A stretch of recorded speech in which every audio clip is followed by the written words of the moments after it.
السلام علیکم ورحمۃ اللہ لا حول ولا قوة الا باللہ حسبنا اللہ ونعم الوکیل یا حی یا قیوم برحمتک استغیث لا الہ الا انت سبحانک انی کنت من الظالمین ربنا آتنا من لدنک رحمہ وہیئ لنا من امرنا رشدا ربنا آتنا فی الدنیا حسنہ وفي الآخرة حسنة وقنا عذاب النار اللهم صل على محمد وعلى آل محمد وأصحاب محمد وأزواج محمد وأمة محمد أجمعين إلى يوم الدين آمين.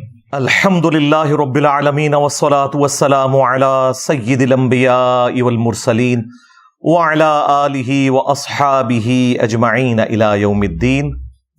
الحمدللہ آج 24 سپتمبر 2023 کو سنڈے کے دن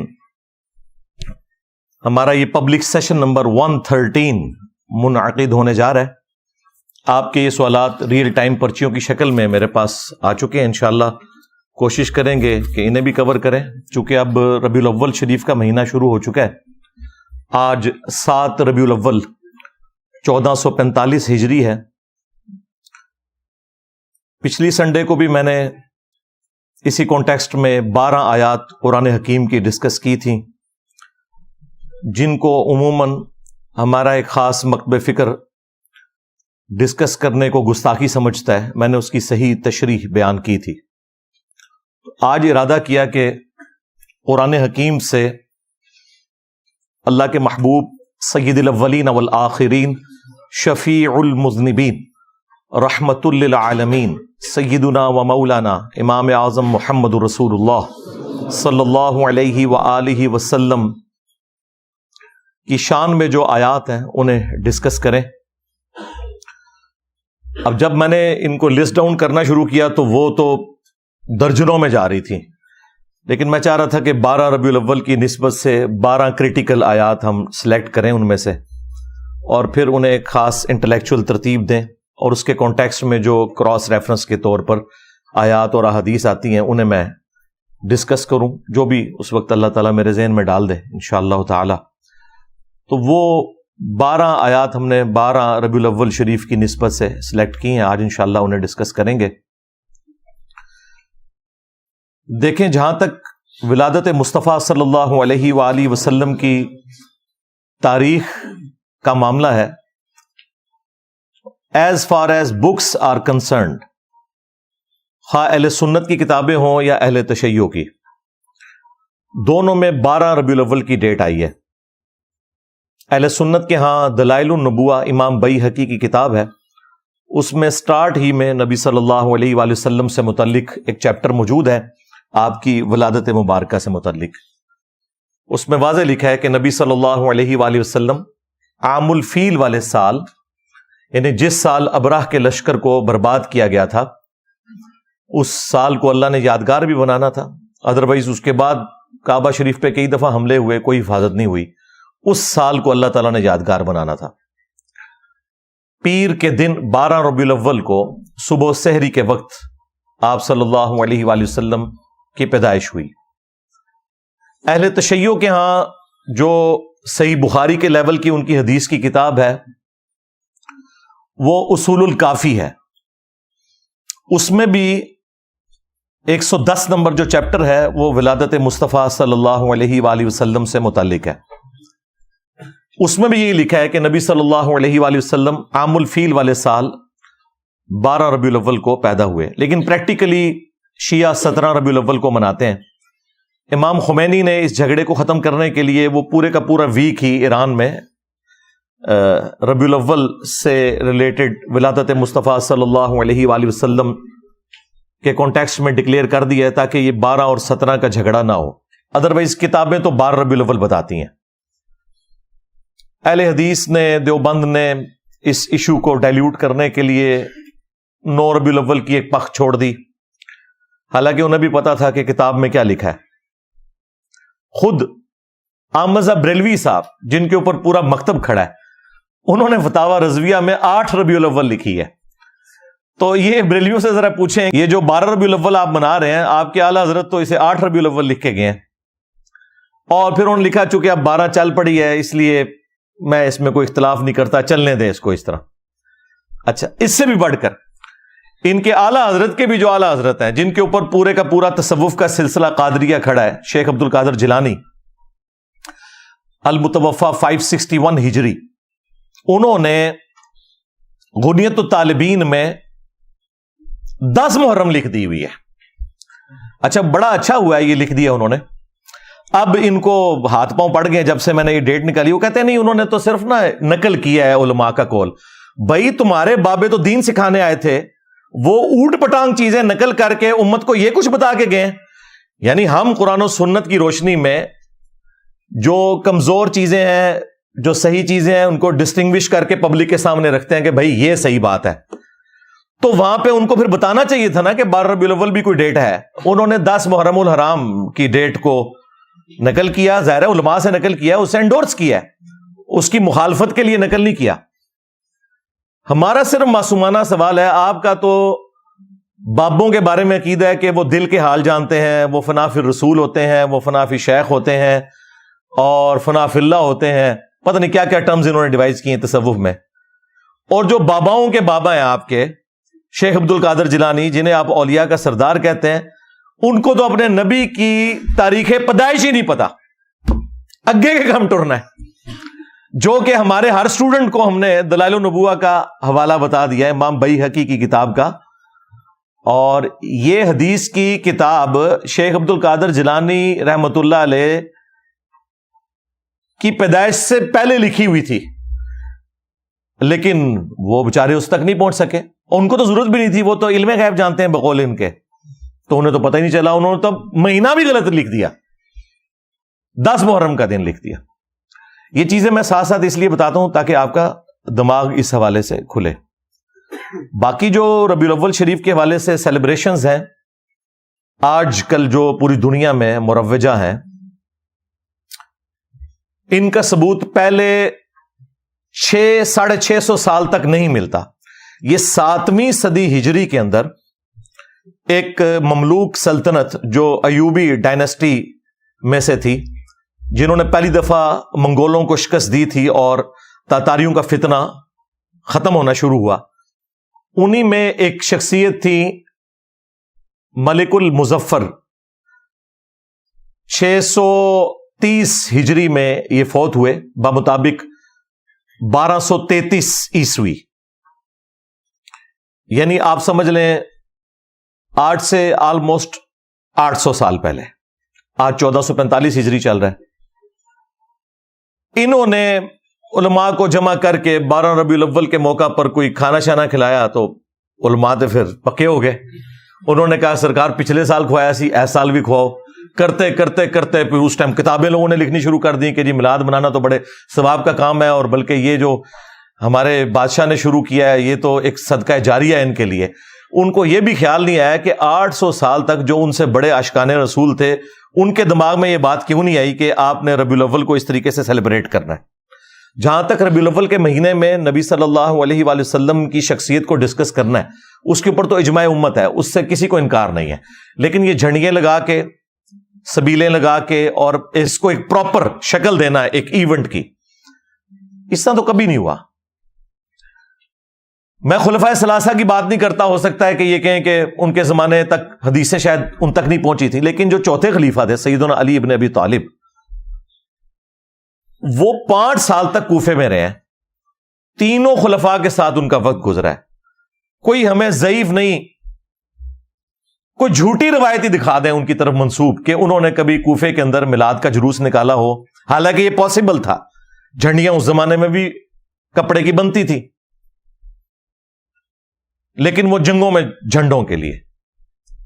کوئی محفل نعت اس طرح کی منعقد کی ہو اور اس طرح کے معاملات لے کے چلے ہوں، جس کو انہوں نے آج اس درجے تک پہنچا دیا ہے کہ یہ کہتے ہیں کہ سوائے ابلیس کے جہاں میں سبھی تو خوشیاں منا رہے ہیں. یعنی وہ یہ بتانا چاہتے ہیں کہ پہلے 800 سال کے مسلمان سارے ابلیس تھے اور ہم عاشقان رسول ہیں، اور انہیں یہ پتہ ہی نہیں کہ وہ انجانے میں صحابہ کرام کو خلفائے راشدین کو، اہل البیت کو علیہم السلام اجمعین ورضی اللہ عنہم اجمعین گستاخی کے فتوے کی زد میں لے کے آ رہے ہیں، کیونکہ ان کے زمانے میں تو یہ کچھ نہیں ہوا۔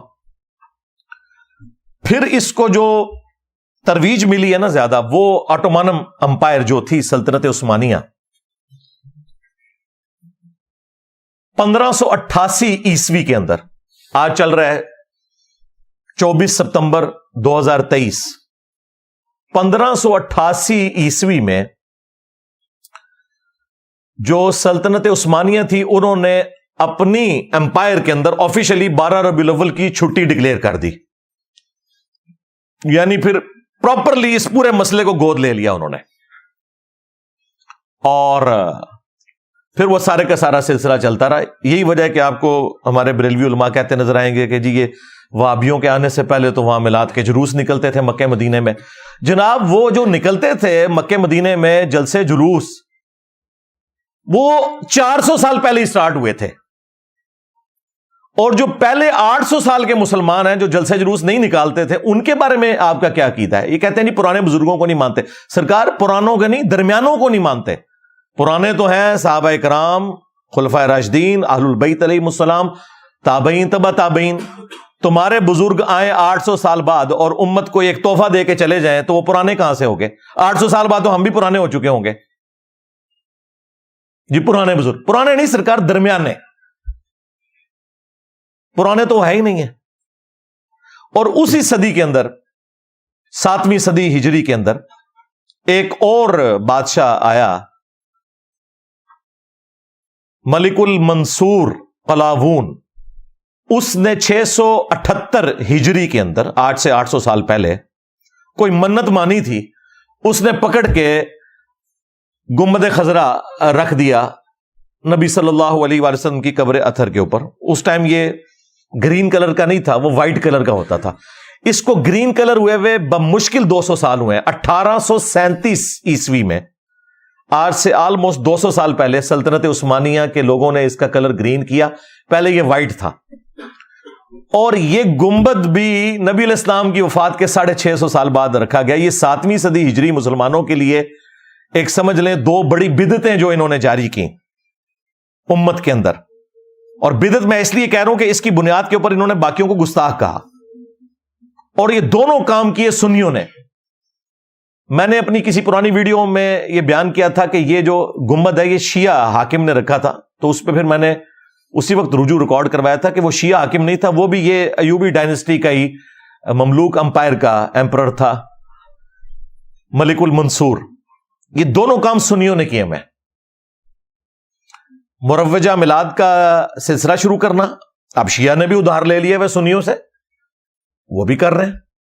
اور دوسرا یہ گنبد خضرا رکھنا، حالانکہ نبی علیہ السلام کے زمانے سے پہلے، آپ کی پیدائش سے بھی 35 سال پہلے، آیا صوفیہ کا گنبد بنا ہوا ہے۔ یہ جو استنبول کے اندر آیا صوفیہ جو اب اردگان نے کھول دیا ہے، اور وہاں پہ جمعے کی نماز بھی ہوتی ہے اور عام دنوں میں میوزیم، یہ نبی علیہ السلام کی پیدائش سے بھی 35 سال پہلے کا بنا ہوا ہے۔ کتنا بڑا گنبد ہے، یعنی ٹیکنالوجی موجود تھی۔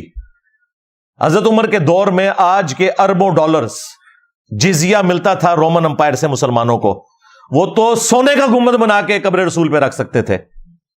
ان کو تو کسی کے دماغ میں یہ بات نہیں آئی ہے، یہ کوئی نبی علیہ السلام کی عزت افزائی ہے کہ یہاں پہ گنبد رکھیں۔ انہیں پتا تھا، صحیح مسلم میں حدیث ہے، میں تمہیں منع کرتا ہوں قبروں کو پکا کرنے سے، قبروں پر عمارت بنانے سے، اور قبروں پر بیٹھنے سے۔ وہ اس کو نبی علیہ السلام کی گستاخی شمار کرتے تھے، اور سیم یہی گستاخی شمار کی گئی جب پہلی دفعہ گنبد رکھا گیا، اور جس بندے نے مشورہ دیا تھا وہ کچھ عرصے بعد معزول ہو گیا، تو لوگ یہ باتیں کرتے تھے کہ اس سے سزا ملی ہے جو اس نے الٹے کام کا مشورہ دیا تھا۔ اور آج اس کے اوپر بات کریں تو گستاخی رسول کہتے ہیں آپ کو۔ میرے سوا تو کسی کی جرت نہیں، وہابی کسی کی جرت نہیں کہ بات کر جائے، باقی تو شاہی کوئی نہیں۔ تو میں نے کہا خدا کے لیے دنیا میں جتنے مزارات نبی علیہ السلام کی مخالفت پہ بنائے گئے ہیں، اس کی بنیاد انہوں نے یہاں سے پکڑی ہے۔ یہ آپ کا کام تھا نا کہ جہاں آپ نے باقی مزارات جو ہیں وہ ختم کیے، اس گنبد خضرا کو بھی اتار لیتے۔ یہ توڑنے کی ضرورت ہی نہیں ہے، یہ اوپر رکھا ہوا ہے، یہ اتار لیں، نیچے حجرہ عائشہ موجود ہے، اس پہ میری تفصیلی ویڈیوز ریکارڈ ہیں، وہ پھر ٹاپک اور طرف چلا جائے گا۔ بہرحال 1926 کے اندر سعودی حکومت نے جو باقی مزارات تھے وہ سارے ختم کر دیے جو بقیہ غرقد میں تھے، اور سب سے بڑا کام جو انہوں نے کیا کہ 400 سال تک جو امت کی جمعیت کو آٹومانم امپائر نے توڑا، خانہ کعبہ میں 4 مسلح ڈالے ہوئے تھے انہوں نے. ویسے کہتے ہیں چاروں امام حق پہ ہیں، اگر چاروں حق پہ ہیں تو مسلح 4 کیوں ہیں؟ ساروں کے ایک کے پیچھے پڑھو. چلو 4 مسلح تھے، فجر کی نماز سارے حنفیوں کے پیچھے پڑھ لو، ظہر کی سارے شافیوں کے پیچھے. نہ پیرلل میں 4 جماعتیں کرواتے تھے 1517 سے لے کے 1917 تک. اگر یہ ورلڈ وار 1 نہ ہوتی اور سلطنت عثمانیہ نہ ٹوٹتی تو یہ بدعت آج بھی موجود ہوتی. اس ورلڈ وار کا ایک فائدہ امت کو ہو گیا کہ وہ بدعت اٹھ گئی، اور اب ایک مسلح وہاں پہ. 400 سال تک انہوں نے 4 مسلح ڈالے. آپ اندازہ لگائیں کہ انہوں نے مسلمانوں کی جمعیت کو توڑا، اور کہتے ہیں یہ ہمارے بزرگوں کی خدمات ہیں. انجینئر صاحب بزرگوں پہ بولتے ہیں، بھائی وہ بزرگ جو ہیں وہ آپ کے بزرگ ہیں. ہمارے بزرگ وہ ہیں کہ جب وہ لوگ پیدا بھی نہیں ہوئے تھے نا، اس سے بھی 800 سال پہلے جو بزرگ تھے وہ ہمارے بزرگ ہیں. بدعتیں تم داخل کرو دین میں. جب ہم بولیں ایک غریب تو بدتمیز نہ سوئی تو میں نبی سا ہے ہی کوئی نہیں، تیرے بابے تے شاہ ہی کوئی نہیں، لے جو بابے تو دبو انہوں جا کے اٹھ. بالکل اب کوئی لحاظ نہیں. جس طرح سیدنا عمر نے کہا تھا نا، نبی الاسلام نے اس وقت زمینیں تمہیں دی تھی جب اسلام کمزور تھا، اب اسلام مضبوط ہو گیا ہے، اب یہ زمینیں جو ہے بیت المال میں جمع کرواؤ، ادروائز ان کے اوپر کاشتکاری کرو اور اس میں سے حصہ جو ہے بیت المال کو دو. تو میں بھی انہوں نے سیدھا ہو گیا کہ بھائی یہ ہوں پرانیاں گلاں. ہوں اللہ دے فضل نال یہ دعوت جس طریقے سے اللہ تعالیٰ نے مسلمانوں میں راسخ کی ہے، بالکل سٹریٹ فارورڈ آنکھوں میں آنکھیں ڈال کے بات کریں گے انشاءاللہ تعالیٰ. لیکن علمی اختلاف، کوئی ایکسٹرا جوڈیشل ایکٹیویٹی پرفارم نہیں کرنی. وہ تو ہماری ڈاکٹرن کے خلاف ہے، خواہ کوئی ریاستی ادارہ کرے خواہ کوئی مذہبی جماعت کرے، ہم تو اسے بالکل اسلام کی روح سے سمجھتے ہی حرام ہے. علمی اختلاف. تو یہ کام ان کے بزرگ ڈال کے گئے ہیں. جب ہم وہ بتاتے ہیں کہ انہوں نے یہ کام ڈالا ہے، امت کی جمعیت کو توڑا ہے، تو کہتے ہیں یہ بزرگوں کی گستاخی کرتے ہیں. تو میلاد کا بھی سلسلہ 800 سال پہلے شروع کیا انہوں نے. بھائی اس سے پہلے لوگ میلاد کس طرح مناتے تھے؟ وہ صحیح مسلم میں حدیث ہے 2750 انٹرنیشنل نمبرنگ کے مطابق. نبی صلی اللہ علیہ وآلہ وسلم پیر کا روزہ رکھا کرتے تھے.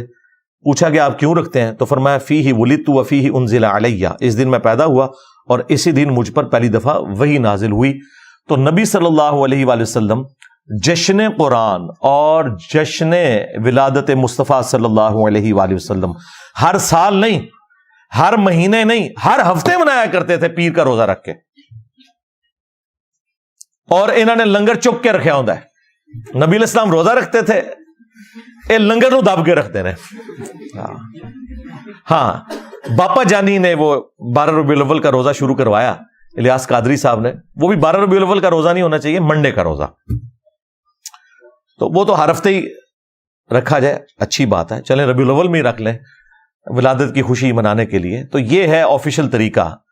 وہ لوگ پوچھ رہے ہوتے ہیں پھر اسی کے کریے سرکار اے کرو نہیں اور کیا کریے، اور اے کرو کہ اس دن انجینئر صاحب کی ویڈیوز لگا کے بیٹھ جاؤ تاکہ پتا چلے کہ جو ہستی دنیا میں آئی تھی ہماری منجی بن کے، ہادی بن کے، نجات دہندہ بن کے، جن کے ساتھ ہماری آخرت کی ہمیشہ کی کامیابیاں جڑی ہوئی ہیں، وہ امت کو دے کے کیا گئی ہیں وہ انجینئر صاحب آپ کو بتائیں گے کہ مرنے سے پہلے اے مسلمان کر لے اس پہ غور، کتابوں کا خدا اور ہے، بابوں کا خدا اور، کتابوں کا پیمبر اور ہے، بابوں کا پیمبر اور. اگرچہ وہ سارے بابے اسی خدا رسول کے ماننے والے تھے، بلکہ کرسچنز، جوز اور ہندو بھی اسی خدا کو مانتے ہیں، لیکن ہمیں اختلاف کیا ہے کہ کتابوں کی تعلیمات کے مطابق ماننا ہے، بابوں کی تعلیمات کے مطابق نہیں ماننا. اسی تو ہم یہ عرض کر رہے ہیں بار بار کہ میرے نبی سا ہے ہی کوئی نہیں، بابے تھے شے ہی کوئی نہیں. آج سے آلموسٹ 22 سال پہلے کی بات ہے، 22-23 سال، 2001 کی بات ہے. اس زمانے میں نے جو ربیع الاول کی لائٹنگ کا سامان ہے نا، کوئی 1-1.5 لاکھ روپے کا بنایا ہوا تھا، وہ میرے گھر میں رکھا ہوا تھا، تنخواہیں جوڑ جوڑ کے. والد صاحب جو پاکٹ منی دیتے تھے، اپنی جاب تو نہیں لگی ہوئی تھی، 2002 میں نے جوائننگ دی، پھر اس کو مزید ایڈ کیا. تو وہ میلاد کا سامان پھر بعد میں ہم نے اس میں سے کچھ چیزیں یہاں پہ بھی استعمال میں لے کے آئے ہیں, صحیح جگہ بھی استعمال ہو گئی ہیں الحمدللہ. تو اب ہم تو پوری نیک نیتی کے ساتھ یہ معاملہ کر رہے تھے. یقین کریں ہمیں کبھی یہ وہم بھی نہیں آیا تھا کہ ہم یہ جو کچھ کر رہے ہیں یہ نبی الاسلام کی خوشنودی کا کام نہیں ہے, وہ تو دین ہی کوئی اور ہے. اس لیے اس مینٹالٹی کو میں سمجھتا ہوں. آپ نے ان کے ساتھ بات کرنی ہے عقلی دلائل کے ساتھ, علمی دلائل کے ساتھ. جب یہ آپ کو جذباتی ڈاکٹر پڑھائے نا, اور دیکھیں جی 12 ربیع الاول کا دن ہے, 2 گھر ہیں, ایک گھر میں جھنڈیاں لگی ہوئی ہیں, لائٹنگ ہوئی ہوئی ہے, اور دوسرے گھر میں کچھ نہیں ہے, آپ خود فیصلہ کریں عاشق رسول کون ہے. ہاں, اس کے جواب میں آپ نے کہنا ہے رکو ذرا, صبر کرو, ابھی بتاتے ہیں تمہیں. کہ اس سے بھی پہلے 10 محرم کا دن آیا تھا, 2 گھر تھے, ایک گھر کے اندر آہو بکا ہو رہی تھی, مجلس تھی, دوسرے گھر میں کچھ بھی نہیں تھا. اب بتاؤ عاشق اہل بیت کون ہے, وہ شیعہ کا گھر یا تمہارا بریلویوں کا گھر؟ تو یہ آپ کو کیا کہیں گے, نہیں اہل بیت کو تو ہم بھی مانتے ہیں لیکن اس طریقے سے نہیں کرنا. تو سرکار ہے تہاڈا میلاد بھی اس طریقے سے نہیں کرنا. آئے ہو نا داڑھ تھلے, ہاں اے میری داڑھ تھلے ہی آ سکتے ہو. کیوں؟ وہ بھی کیا دن تھے, ہم بھی ایک جن تھے. آج ہم دیو ہیں, ان جنوں کے بھی پیو ہیں, بلکہ دیو کے بھی پیو ہیں, یعنی دیوبند والا دیو. اور اے پیو اے بگوٹن والا نہ لینا, اے علمی طور پہ میں گل کر رہا ہوں. ہاں, ایک ٹیچر کی حیثیت سے کہتے ہیں نا استاد روحانی باپ ہوتا ہے. تو اب یہ میرے چھوٹے چھوٹے کلپ اسی طرح کے لوگ کاٹتے کہتے تھے کہ جی سب کتنی جذباتی باتیں کرتے ہیں. بھائی اس طرح کے آپ کلپ قرآن سے کاٹے نا تو قرآن پاک کسی نے پڑھنا ہی نہیں ہے, کیونکہ وہ پورے کانٹیکسٹ میں بات ہوتی ہے. کہیں پہ اللہ تعالیٰ کوئی سخت بات کرتا ہے, کہیں پہ کوئی واقعہ بیان کرتا ہے, کہیں کوئی اینٹی وینم کے طور پہ بات کرتا ہے. تو آپ ساری سخت آیات کٹھی کریں تو لوگ کہیں گے یار یہ کوئی کتاب ہے پڑھنے والی, کوئی سیدھے طریقے نہ بندہ گل کرے. وہ سیدھے طریقے سے ہی ہوئی ہوتی ہے کیونکہ اس کے پیچھے اتنی بڑی بات. اب یہ میری 1-1.5 گھنٹے کی گفتگو ہے, اس میں نے کوئی بات مزاح کے طور پہ کرنی ہے, کوئی سلوگن کے طور پہ کرنی ہے, تو اس کو بیچ میں سے کاٹ کے یہ سمجھنا کہ یہ کوئی متکبر ہو گیا, یہ ہو گیا. بھائی تمہارے سسٹم کے بینیفیشری نہیں ہے, ہاں 1 روپے کے روادار نہیں ہے, اللہ کے فضل سے اپنی جیب سے کھلایا ہے. اور یہ اس لیے نہیں کہ وہ کسی سے کوئی احسان والا معاملہ کر رہے ہیں, بلکہ ہم اس سسٹم کو غلط سمجھتے ہیں جو چندوں کی بنیاد پہ چلا ہوا ہے. یہ آپ کو کبھی بھی حق بات نہیں بتائے گا. تو ہم نے سسٹم سے کچھ بھی حاصل نہیں کیا سوائے اپنی لائف کو ونریبل کیا, اپنی فیملی کی لائف کو, اپنے قریبی ٹیم ممبرز کی لائف کو ونریبل کیا. اس سسٹم سے حاصل تو کچھ نہیں کیا. سب سے بڑی کوئی چیز ہو سکتی تھی نا, وہ یہ تھی کہ میں اپنے یوٹیوب کے چینل کو ویڈیو ایڈز کے اوپر مونیٹائز کرتا اور 1 کروڑ روپیہ کم از کم مہینے کا میں کماتا. ہاں, ہر مہینے میں 100-150 مولوی خرید لینا, ہاں آ کے میرے آکی وی لاگ بنا لے ہوں. ہاں یہ بھی نہیں کیتا یار, میں ان کڈیا کے آئے چوں. یہی کچھ ہی کرنا ہوتا ہے نا, کسی نے کوئی دنیا میں کوئی چیز گین کرنی ہوتی ہے. کسی پبلک گیدرنگ میں نہیں جاتا, ٹھیک ہے, نہ مجھے کوئی شوق ہے کوئی پولیٹیکل جماعت جوائن کرنے کا. بس مسکینوں کی طرح مولا علی کی طرح زندگی گزار رہے ہیں اللہ کے فضل سے, اپنے نبی کے مجاہد بن کے صلی اللہ علیہ وآلہ وسلم. صلو علی محمد وآل محمد, اللہم صلی علی محمد وعلی آل محمد واصحاب محمد وازواج محمد اجمعین الی یوم الدین. ہاں جی, اللہ کا نام لے کے اب وہ 12 آیات کور کرتے ہیں انشاءاللہ تعالی. ریفرنس نمبر 1 وہ ہے سورہ آل عمران سورت نمبر 3 کی آیت نمبر 164. اعوذ باللہ من الشیطان الرجیم, بسم اللہ الرحمن الرحیم. لقد من اللہ علی المؤمنین اذ بعث فیہم رسولا. بے شک یہ اللہ تعالی کا احسان ہے مومنین پر کہ اس نے ان میں رسول کو بھیجا, من انفسہم, جو ان کی اپنی جانوں میں سے, یعنی اسی قریش کے قبیلے میں سے ہیں, بنو ہاشم سے, اور اسی سپیشی سے ہیں. ظاہر ہے کہ جب انسان آباد ہیں تو انسانوں میں پیغمبر آئیں گے. سورہ بنی اسرائیل میں آیا کہ اگر زمین پر فرشتے آباد ہوتے تو ہم فرشتوں میں سے پیغمبر بناتے. اب چونکہ انسان ہے تو ظاہر انسانوں میں سے پیغمبر ہے. یتلو علیہم آیاتہ, ان کا منصب یہ ہے کہ ان پر آیات تلاوت کرتے ہیں قرآن کی. ویزکیہم, اور انہیں پاک کرتے ہیں قرآن کی برکت سے. ان کے دل کے اندر جو قدورتیں ہیں, جو شرکیہ عقائد و نظریات ہیں, جو اخلاقی برائیاں ہیں, ان سے ان کا تزکیہ کرتے ہیں. وَيُعَلِّمُهُمُ الْكِتَابَ وَالْحِكْمَةَ، اور انہیں کتاب اور حکمت کی تعلیم دیتے ہیں. وَإِن كَانُوا مِن قَبْلُ لَفِي ضَلَالٍ مُبِينٍ، اور اس قرآن کے نزول سے پہلے، نبی صلی اللہ علیہ وآلہ وسلم کے مبعوث ہونے سے پہلے یہ لوگ کھلی گمراہی میں تھے. کون؟ صحابہ اکرام. قرآن کے نزول سے پہلے کھلی گمراہی میں تھے، اور ہم لوگ قرآن آنے کے بعد بھی کھلی گمراہی میں ہیں، چونکہ قرآن حکیم سے ہم اپنا تزکیہ نہیں کرتے. وَأُوحِيَ إِلَيَّ هَذَا الْقُرْآنُ لِأُنذِرَكُم بِهِ وَمَن بَلَغَ، اے نبی تم فرماؤ قرآن مجھے اللہ نے اس لیے وحی کیا تاکہ اس کے ذریعے میں تمہیں بھی تبلیغ کر دوں، اور جس تک یہ کتاب پہنچ جائے وہ بھی اسی قرآن کے ذریعے تبلیغ کرے. یہ انسٹرومنٹ آف دعوت ہے نبی صلی اللہ علیہ وآلہ وسلم کا. اب دیکھیں کتنی زبردست بات ہے. اللہ تعالیٰ نے اپنے محبوب صلی اللہ علیہ وآلہ وسلم کی دنیا میں تشریف آوری کو اپنی طرف منسوب کیا ہے کہ یہ میرا احسان ہے. یہاں آپ کو صوفیاء نے نا الٹ بات بتائی ہوئی ہے. وہ کہتے ہیں جی شیخ احمد سرندی کہتے تھے میں اللہ کو مانتا ہی اس لیے ہوں کہ وہ میرے نبی کا رب ہے، اور لوگ کہتے ہیں سبحان اللہ. یار اندازہ کرو یہ نظریات کیا قرآن و سنت میں فٹ ان بیٹھتے ہیں؟ قرآن تو کہہ رہا ہے لقد من اللہ علی المؤمنین اذ بعث فیہم رسولا، یہ اللہ کا احسان ہے کہ اس نے رسول کو بھیجا. یہ الٹ بات کرتے ہیں. جامعہ ترمذی میں حدیث ہے اللہ سے محبت کرو کہ اس نے تمہیں نعمتوں سے نوازا ہے، اور مجھ سے اس لیے محبت کرو کہ میں اللہ کا رسول ہوں، اور میرے اہل البیت سے اس لیے محبت کرو کہ ان کی نسبت میرے ساتھ ہے. نبی علیہ السلام نے تو ہمیں یہ چین سکھائی ہوئی ہے، اور یہ الٹ چلتے ہیں.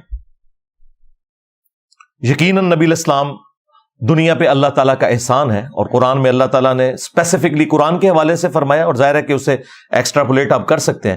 قُلْ بِفَضْلِ اللَّهِ وَبِرَحْمَتِهِ فَبِذَلِكَ فَلْيَفْرَحُوا، اے نبی ان سے فرماؤ کہ اللہ تعالیٰ کے فضل اور رحمت کے ملنے کے اوپر خوب خوشیاں مناؤ. تو کہتے ہیں دیکھیں قرآن میں ہے نا خوشیاں مناؤ، تو ہم اس طرح جھنڈیاں لگاتے ہیں. تو ہم کہتے ہیں بھائی یہ طریقہ بھی نبی علیہ السلام خود بتا کے گئے ہیں. صحیح مسلم میں 2750 نمبر حدیث، آپ علیہ السلام پیر کا روزہ رکھتے تھے. پوچھا گیا کیوں رکھتے ہیں؟ فرمایا فیہ ولدت وفیہ انزل علیہ، اس دن میں پیدا ہوا اور اس دن مجھ پر پہلی دفعہ وحی نازل ہوئی. یعنی جشن قرآن اور جشن ولادت مصطفیٰ صلی اللہ علیہ وآلہ وسلم، اللہ کے محبوب صلی اللہ علیہ وآلہ وسلم نے ہر پیر کو منائی. سال کے بعد نہیں، مہینے کے بعد نہیں، ہر پیر کو روزہ رکھ کے. باقی میں اس کی چونکہ ہسٹری پہ پہلے ڈسکشن کر چکا ہوں، میں اس کی تفصیل میں نہیں جاتا. آیت نمبر 2 دوسرا ریفرنس وہ ہے سورۃ الاعراف، سورت نمبر 7 کی آیت نمبر 157. یہ بہت کریٹیکل آیت ہے. نبی علیہ السلام کے دنیا میں آنے کا مقصد کیا ہے وہ بیان ہوا ہے.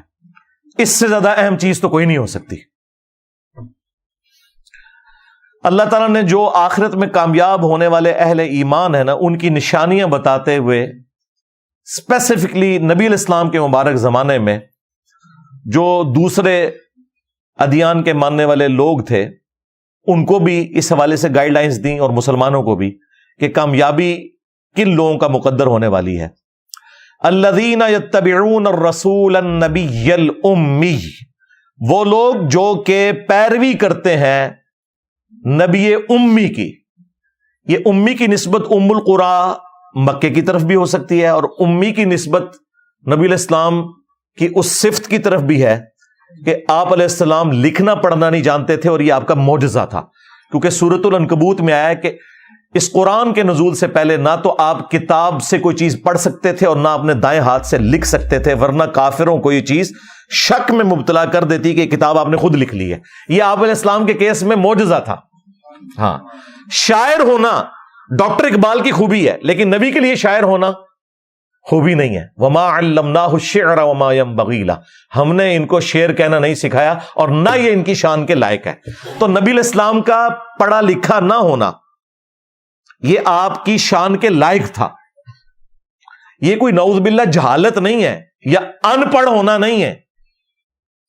اللہ تعالیٰ نے آپ کو علوم سکھائے، لیکن آپ لکھ نہیں سکتے تھے، کتاب سے پڑھ نہیں سکتے تھے، کیونکہ آپ کا معجزہ ہی قرآن تھا. لوگوں نے کہنا تھا کہ ہاں جی یہ اس نے اتنے عرصے تک خود لکھ لی ہے کتاب.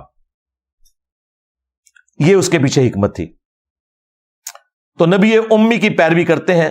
الذی یجدونہ مکتوبا عندہم فی التوراۃ والانجیل، اور یہ نبی امی وہ ہیں کہ جن کا ذکر یہ لکھا ہوا پاتے ہیں اپنے پاس آلریڈی، جو تورات اور انجیل یعنی اولڈ ٹیسٹمنٹ اور نیو ٹیسٹمنٹ میں ہے، نبی الاسلام کا مبارک ذکر بھی اور اس فائنل ٹیسٹمنٹ قرآن کا ذکر بھی، وہ آج بھی موجود ہے۔ آپ ڈیوٹرونومی چیپٹر نکالیں اولڈ ٹیسٹمنٹ کا، اس میں نبی الاسلام کی پیشگوئی موجود ہے۔ اس کے بعد gospel of John New Testament میں، اس میں نبی الاسلام کی پیشگوئی موجود ہے، چیپٹر نمبر 15 سے لے کر 18 تک، وہ ایک الگ سے ٹاپک ہے، اس کے لیے آپ ڈاکٹر ذاکر نائک کی ویڈیوز دیکھ لیں، احمد دیدہ صاحب کی، سملیرٹیز بٹوین کرسچینٹی اینڈ اسلام۔ یأمرہم بالمعروف، وہ حکم دیتے ہیں ان کو نیکی کے کاموں کا، وینہاہم عن المنکر، اور برائی سے منع فرماتے ہیں، وَيُحِلُّ لَهُمُ الطَّيِّبَاتِ، اور ان کے لیے جو پاکیزہ چیزیں ہیں ان کو حلال ٹھہراتے ہیں، وَيُحَرِّمُ عَلَيْهِمُ الْخَبَائِثِ، اور جو گندگی والی چیزیں ہیں وہ حرام کرتے ہیں۔ یعنی نبی الاسلام کو ظاہر ہے اللہ تعالیٰ نے شارع بنا کر بھیجا ہے، اور شریعت کا کسٹوڈین دنیا میں آن دا بہاف آف گاڈ نبی الاسلام کی مبارک ذات ہے، تو آپ حلال اور حرام چیزوں کے بارے میں بتاتے ہیں۔ وَيَضَعُ عَنْهُمْ إِصْرَهُمْ، اور جو ان کے اوپر بوجھ پڑا ہوا ہے وہ ان سے دور کرتے ہیں، وَالْأَغْلَالَ الَّتِي كَانَتْ عَلَيْهِمْ، اور جو ان کے گردنوں میں غلامی کے پھندے ہیں وہ دور کرتے ہیں۔ یعنی جو انہوں نے خود ساختہ شریعت میں اپنے اوپر کتنی پابندیاں جیوز نے لگا لی ہوئی تھیں، کرسچنز نے رہبانیت شروع کر دی، شادی کرنا چھوڑ دی، جنگلوں میں رہنا شروع کر دیا، اسی طریقے سے مشرکین عرب کے اندر بھی خود ساختہ کئی ایک چیزیں انہوں نے داخل کر لی تھیں، جس کی وجہ سے عورتوں کو بیسک رائٹس نہیں ملتے تھے، غلاموں کے کوئی حقوق نہیں تھے۔ اس طرح کی ساری چیزیں نبی الاسلام نے آ کے ختم فرمائی۔ اب سرکار بڑی کانٹے کی بات آ رہی ہے، اب اس آئینے میں ہم سب نے اپنی شکل دیکھنی ہے۔ فَالَّذِينَ آمَنُوا بِهِ، پس جو لوگ ایمان لائیں گے جو ان کے ساتھ نازل ہوا، یعنی قرآن اور اللہ کے محبوب صلی اللہ علیہ وآلہ وسلم کی تعلیمات، اسلام، آپ صلی اللہ علیہ وآلہ وسلم پر جو ایمان لائیں، وَعَزَّرُوهُ، اور ان کی تعظیم کریں۔ یعنی نبی الاسلام پر ایمان لانے کے بعد سب سے ضروری چیز آپ کی تعظیم کرنا ہے۔ وَنَصَرُوهُ، اور جو لوگ ان کی مدد کریں۔ مدد کیا ہے؟ نبی الاسلام نے کوئی دنیاوی طور پہ تو کاروبار اسٹیبلش نہیں کیا، مدد یہ ہے کہ دین کے کام میں آپ نے ان کی مدد کرنی ہے۔ جو حضرت عیسیٰ ابن مریم نے بھی کہا تھا، من انصاری اللہ، کون ہے جو اللہ کے لیے میری مدد کرے؟ اس سے لوگوں نے غیر اللہ کی مدد نکالی ہوئی ہے۔ دیکھو ان لوگوں کا انٹلیکچوئل لیول کیا ہے۔ وہ یہ تو نہیں کہ مرے ہوئے لوگوں کو حضرت عیسیٰ بلا بلا کے کہتے تھے لکھ لو قبروں سے اور میری مدد کرو۔ قال الحواریون نحن انصار اللہ، جو ان کے ساتھی تھے انہوں نے کہا ہم اللہ کے مددگار ہیں، ان کے دین کے مددگار ہیں۔ تو نبی الاسلام کے بھی صحابہ اور اہل بیت آپ کے مددگار تھے، آج ہم بھی نبی الاسلام کے اس حوالے سے مددگار ہیں کہ آپ کے دین کے لیے ہم اپنا تن من دھن لگائیں، اور اس میں سب سے پہلے ہمیں اپنی آخرت کی فکر ہے، اور ان کی مدد کریں۔ وَاتَّبَعُوا النُّورَ الَّذِي أُنزِلَ مَعَهُ، اور پیروی کریں اس نور کی جو ان کے ساتھ نازل ہوا، یعنی قرآن۔ اولئک هم المفلحون، ایسے ہی لوگ ہیں جو فلاح پائیں گے۔ یعنی فلاح پانے کے لیے نبی الاسلام پر ایمان لانا، ان کی تعظیم کرنا، دین کے معاملے میں ان کی مدد کرنا، اور قرآن کی پیروی کرنا۔ یہ اب دیکھ لیں کتنے مسلمان ہیں جو یہ کام کر رہے ہیں، تو مسلمانوں کی اکثریت کے سر شرم سے جھک جائیں گے۔ نبی الاسلام نے اپنا حق ادا کر دیا، اور آخری درجے میں اس سے بڑی کیا بات ہو سکتی ہے کہ جب اللہ تعالیٰ کو یہ بات قرآن میں نازل فرمانی پڑے، لَقَدْ جَاءَكُمْ رَسُولٌ مِّنْ أَنفُسِكُمْ عَزِيزٌ عَلَيْهِ مَا عَنِتُّمْ حَرِيصٌ عَلَيْكُمْ بِالْمُؤْمِنِينَ رَؤُوفٌ رَحِيمٌ، یعنی یہ وہ ہے جو تمہاری جانوں سے بڑھ کر تمہارے لیے حریص ہے کہ تمہارے لیے کوئی خیر خائی والا معاملہ ہو جائے، اور مومنین کے لیے رؤوف بھی ہے اور رحیم بھی ہے، صلی اللہ علیہ وآلہ وسلم۔ اور پھر اللہ تعالیٰ نے فرمایا وَإِنَّكَ لَعَلَىٰ خُلُقٍ عَظِيمٍ، اخلاق کے بھی بلند ترین درجے کے اوپر فائز ہیں۔ یعنی یہ سب کچھ سکھا کے بھی نبی الاسلام اس سسٹم کے بینیفیشری نہیں ہوئے، فاقوں میں زندگی گزری۔ تیسرا ریفرنس سورۃ النجم سورت نمبر 53 کی ابتدائی آیات ہے. وَالنَّجْمِ اِذَا ہَوَا، قسم ہے ستارے کی کہ جب وہ ڈوبتا ہے. ستارہ تو ڈوب سکتا ہے اور ظاہر ہے اللہ تعالیٰ نے زوال رکھا ہے ہر چیز کو، لیکن مَا ضَلَّ صَاحِبُكُمْ وَمَا غَوَا، تمہارے نبی نہ کبھی بہکے ہیں اور نہ کبھی بے راہ چلے ہیں.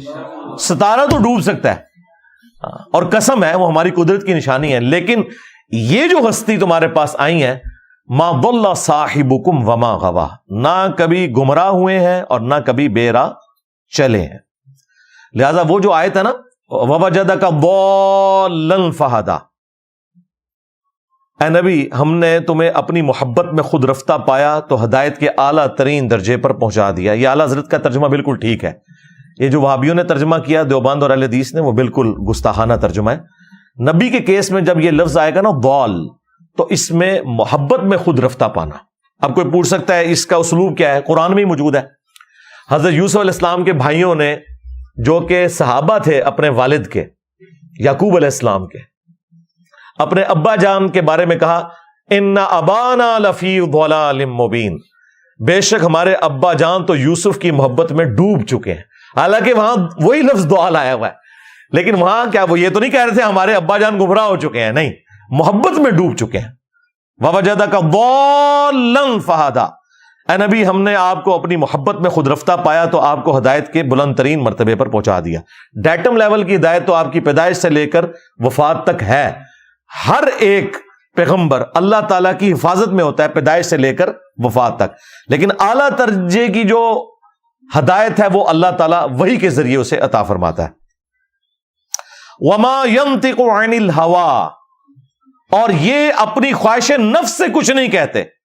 ان ہوا الا وحی یوحا، یہ وہ کہتے ہیں جو اللہ تعالیٰ انہیں وحی فرماتا ہے.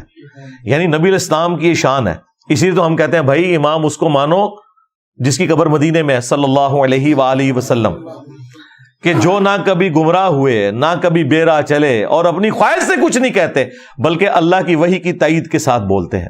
اگر کہیں آپ نے کوئی ذاتی اجتہاد اپنا کیا بھی ہے تب بھی اللہ تعالیٰ نے وحی کے ذریعے اس کی ریمیڈی فرما دی. اگر وہ اللہ تعالیٰ کو پسند نہیں آیا، وہ گناہ کی کیٹیگری میں نہیں ہوتا، اسے لغزش کہا جاتا ہے. وہ ایک ٹاپک الگ سے ہے، اس پہ میری ویڈیو دیکھ لیں، انبیاء گناہ نہیں کرتے. بہرحال یہ نبی علیہ السلام کا پروٹوکول ہے، اور اسی پروٹوکول کی وجہ سے مسند احمد میں حدیث ہے کہ بلکہ یہ سنن ابی داؤد کے اندر بھی حدیث موجود ہے کہ ایک صحابی تھے عبداللہ بن عمر بن عاص رضی اللہ تعالیٰ عنہ. وہ کہتے ہیں کہ میں نبی علیہ السلام سے جو بھی بات سنتا تھا نا وہ لکھ لیا کرتا تھا. پھر مجھے کچھ لوگوں نے کہا کہ نبی علیہ السلام کبھی غصے کی حالت میں ہوتے ہیں، کبھی آپ غم کی حالت میں ہوتے ہیں، تو تم ہر بات نہ لکھا کرو. تو میں نے لکھنا چھوڑ دیا. نبی علیہ السلام نے کچھ دن کے بعد پوچھا کہ تم کیوں نہیں لکھ رہے؟ تو انہوں نے کہا یا رسول اللہ اس طرح مجھے لوگوں نے کہا تھا تو میں نے لکھنا چھوڑ دیا. تو آپ علیہ السلام نے فرمایا کہ اللہ کی قسم، اپنی مبارک زبان کو پکڑا، اللہ کی قسم اس زبان سے حق کے سوا کچھ نہیں نکلتا. یہ پروٹوکول صرف نبی علیہ السلام کا ہے، اور اللہ تعالیٰ نے اسی پروٹوکول کی وجہ سے نبی علیہ السلام کو اس پلانٹ ارتھ پہ اپنا خلیفہ بنایا. وما رمیت اذ رمیت ولکن اللہ رما. اے نبی جب تم نے کنکریاں ماری تھیں کافروں کے لشکر کی طرف، وہ تم نے نہیں ماری تھی بلکہ وہ تو اللہ نے ماری تھی جب کہ تم نے ماری تھی. یعنی اللہ تعالیٰ نے اپنے پیغمبر کو ان کے مبارک ہاتھ کو اپنی طرف منسوب کیا، کیونکہ دنیا پہ وہ اللہ کے ریپریزنٹیٹو ہیں. ید اللہ فوق ایدیہم، اصحاب شجرہ کے بارے میں آیا کہ جب یہ درخت کے نیچے آپ کی بیعت کر رہے تھے نا، آپ کے ہاتھ پہ اللہ کا ہاتھ تھا ان کے ہاتھ کے اوپر. یعنی یہ نہیں کہ نبی علیہ السلام کا ہاتھ جو ہے وہ اللہ کا ہاتھ فزیکلی، مراد یہ کہ وہ اللہ کے ریپریزنٹیٹو ہیں. ریفرنس نمبر 4، یہ سورۃ الحجرات سورت نمبر 49 کی ابتدائی آیات ہیں. یا ایھا الذین آمنوا، اے ایمان والو، لا تقدموا بین یدی اللہ ورسولہ، مت آگے بڑھو اللہ اور اس کے رسول سے. بس جتنا تعلیم کیا ہے نا اس میں خود صفرے لگا کے ایڈ نہ کرو. جو تعلیمات ہیں جہاں پر فرمایا کہ یہاں پہ رک جاؤ وہاں پہ رک جانا ہے, جہاں پہ فرمایا کہ یہ حلال ہے اسی کو حلال سمجھنا ہے, جس کو حرام کیا اسی کو حرام سمجھنا ہے. خود سے دین میں کوئی بدعتیں داخل نہیں کرنی. واتقوا اللہ, اور اللہ کا تقوی اختیار کرو. ان اللہ سمیع علیم, بے شک اللہ تعالی سننے والا علم والا ہے. یا ایھا الذین آمنوا, اے ایمان والو, لا ترفعوا اصواتکم فوق صوت النبی, اپنی آواز کو بھی کبھی نبی صلی اللہ علیہ وآلہ وسلم کی آواز سے بلند نہ کرنا. ولا تجہروا لہ بالقول کجہر بعضکم لبعض, اور ان کے حضور اس طریقے سے بلند آواز میں گفتگو نہ کرنا جس طرح آپس میں ایک دوسرے کے ساتھ کرتے ہو. ان تحبط اعمالکم وانتم لا تشعرون, ایسا نہ ہو کہ تمہارے اعمال برباد کر دیے جائیں اور تمہیں شعور بھی نہ ہو, توبہ کی توفیق بھی نہ ملے. اور یہ حیران کن بات ہے کہ یہ آیت کسی عام انسان کے بارے میں نازل نہیں ہوئی, بلکہ صحیح بخاری کے اندر شان نزول موجود ہے. عبداللہ ابن ابی ملیکہ تابعی کہتے ہیں قریب ہے کہ اس مخلوق کے دو بہترین لوگ یعنی ابو بکر اور عمر برباد ہو جاتے جب انہوں نے انجانے میں رسول اللہ کے حضور اپنی آوازوں کو بلند کر دیا. ایک قبیلہ آیا ہوا تھا, نبی الاسلام کی یہ مبارک عادت تھی کہ جب قبیلہ اسلام قبول کر کے واپس جاتا تھا تو ایک فوکل پرسن آپ مقرر کرتے تھے. حضرت ابو بکر نے مشورہ دیا کہ اس کو فوکل پرسن مقرر کریں. حضرت عمر نے کہا نہیں یا رسول اللہ اس کو کریں. اس میں وہ آپس میں ان کی تلخ کلامی ہوگی. نبی الاسلام سے کوئی بدتمیزی نہیں کی, آپس میں آوازیں بلند ہوئی تو یہ آیات نازل ہوئی کہ اگر تم نے بھی رسول اللہ کے حضور آپس میں بھی بات کرتے ہوئے آواز کو بلند کیا چھٹی ہو جائے گی. تو سرکار اگر یہ ابو بکر و عمر کا سٹیٹس ہے تو اڑے بابے تے شاہی کوئی نہیں. یعنی نبی الاسلام کی آواز سے آواز بلند کرنا اعمال کو برباد کرتا ہے. نبی کی حدیث سے کسی بابے کے قول کو بلند کرنا وہ تو تمہارا ایمان ہی برباد کر دے گا, کیونکہ میرے نبی سا ہے ہی کوئی نہیں, تیرے بابے تے شاہی کوئی نہیں, بلکہ بابے تے شاہی کوئی نہیں. یہ دیکھ لیں, یہ کتابوں کا خدا ہے. اب اسی بخاری کی حدیث میں آتا ہے کہ عبداللہ ابن زبیر کہتے ہیں کہ ان آیات کے نازل ہونے کے بعد حضرت عمر اتنی آہستہ آواز میں گفتگو کرتے تھے کہ حضور کو سنائی نہیں دیتی تھی, اور آپ کہتے تھے عمر اونچا بولو مجھے آواز ہی نہیں آ رہی, اتنے ڈر گئے. پھر اللہ تعالیٰ نے اسی کا انعام دیا, اگلی آیات نازل ہوئی. ان الذین یغضون اصواتهم عند رسول اللہ, بے شک وہ لوگ جو اپنی آوازوں کو پست رکھتے ہیں رسول اللہ کے حضور. اولئک الذین امتحن اللہ قلوبہم للتقوی, یہی وہ لوگ ہیں جن کے دلوں کو اللہ نے تقوی کے لیے چن لیا. یہ پرہیزگار لوگ ہیں. لہم مغفرۃ واجر عظیم, ان کے لیے مغفرت اور اجر عظیم ہے. اور مزے کی بات ہے ان آیات کو اللہ تعالیٰ نے وہ مقبولیت دی کہ روزہ شریف پہ کئی سو سال سے یہی آیات ہیں. ایگزیکٹلی روزہ شریف کی جو جالی ہے, جو سینٹرل جالی ہے, 3 پورشن میں بنی ہوئی ہے. سینٹرل جو جالی ہے جس میں وہ دائرے کے نشان ہے, ایک بڑے دائرے کا نشان ہے, اس کے پیچھے نبی الاسلام کی قبر مبارک, آپ کا چہرہ مبارک ہے پیچھے کر کے, اس کے بعد سیدنا ابو بکر سیدنا عمر. اس جالی کے اوپر یہی لکھا ہوا ہے یا ایھا الذین آمنوا لا ترفعوا اصواتکم فوق صوت النبی. اور جو اس طرف جالی ہے باب السلام کی طرف سے جب آپ انٹر ہوتے ہیں, وہ بھی گولڈن جالی ہیں, ان کے اوپر یہ آیت لکھی ہوئی ہے ان الذین یغضون اصواتهم عند رسول اللہ.